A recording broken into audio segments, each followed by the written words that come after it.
Pada sidang perdana kasus penganiayaan terhadap David Ozora, JPU mendakwa Mario Dandisatrio dengan pasal-pasal penganiayaan berat terencana. Bagaimana pihak keluarga korban menanggapi dakwaan jaksa tersebut? Untuk membahasnya sudah bergabung bersama kami kuasa hukum keluarga David Ozora, Melissa Anggraini. Selamat sore, Mbak Melissa. Mbak Melissa, bagaimana dari tanggapan Sore, pihak Mbak. keluarga terkait dengan sidang dakwaan pada hari ini?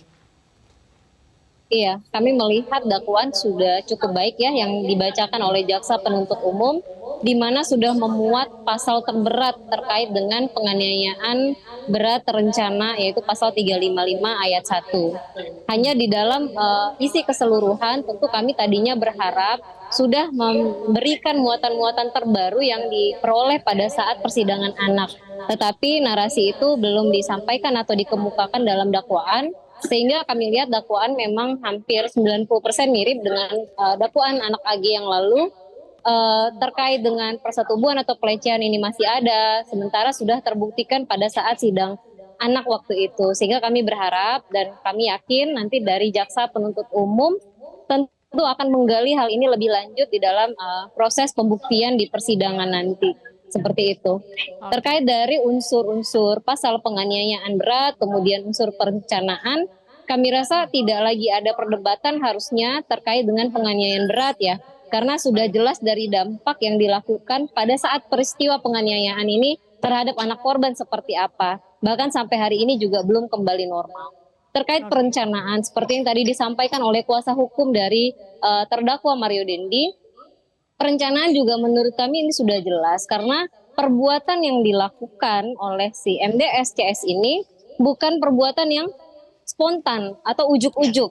Mereka ya. bukan tiba-tiba bertemu di tengah jalan, tetapi diupayakan dengan segala macam tipu muslihat, dengan segala macam effort, sehingga bisa menemui anak korban dan dilakukan penganiayaan. Kami berharap nanti ini akan dibuktikan secara terang dan jelas di persidangan oleh jaksa penuntut umum. Seperti itu Oke. Mbak Zaskia. Baik, artinya dakwaan hukuman maksimal 12 tahun ini sesuai ya, sudah tepat begitu ya Mbak Melisa ya? Ya, dilihat dari beberapa pasal terkait dengan penganiayaan, tentu ini adalah pasal yang sudah memuat seluruh klausul penganiayaan berat dan terencana.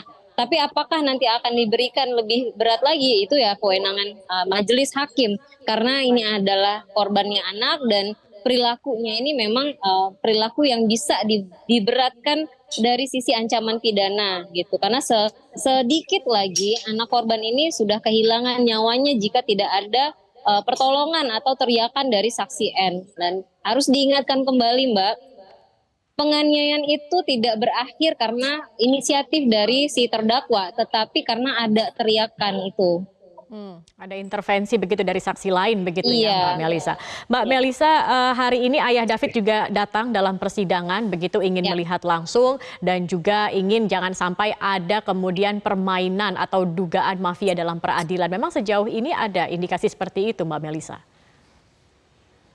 Ya, tentu keluarga mengantisipasi jangan sampai ini terjadi karena memang ada beberapa kali hal-hal yang mengesankan seperti itu, seperti yang ayahnya anak korban sampaikan waktu itu di mana barang bukti sempat keluar, di mana dulu sempat penganiayaan ini yang secara jelas membuat anak diletakkan pasal penganiayaan biasa. Nah, ini kan membuat keluarga lebih berhati-hati. Kami yakin dari majelis hakim ini karena track recordnya kami juga sudah lihat mereka memiliki kredibilitas yang cukup baik gitu ya. Jaksa penuntut umum juga adalah jaksa penuntut umum yang berpengalaman. Beberapa dari jaksa penuntut umum ini juga sudah mengikuti proses persidangan pelaku anak yang kemarin, sehingga saya rasa mereka sudah paham di mana letak kebohongan dari MDS, di mana yang harus Baik. perlu digali lagi, ditambah lagi nih Mbak, hakimnya kan Mhm. semuanya yang baru ya, hakim yang Ya. pada saat menangani kasus anak kan tidak ikut lagi, seperti itu. Baik, baik. Dan kapan ayah David Ozora akan memberikan kesaksiannya dalam sidang ini? Tadi disampaikan oleh hakim ketua bahwa keterangan dari keluarga David Ozora akan dihadirkan pada Selasa minggu depan ya. Nanti Baik. ayah dari David akan memberikan kesaksian dan beliau akan menghadirkan bukti-bukti terbaru di hadapan majelis. Kemudian nanti ada paman anak korban juga. Eh, nanti mereka akan menjelaskan bagaimana kondisi before after penganiayaan yang dialami oleh David Ozora ini. Baik, kita akan tunggu terus jalannya sidang ini. Terima kasih Mbak Melisa Anggraini, kuasa hukum keluarga David Ozora sudah bergabung bersama kami. Selamat sore Mbak Melisa.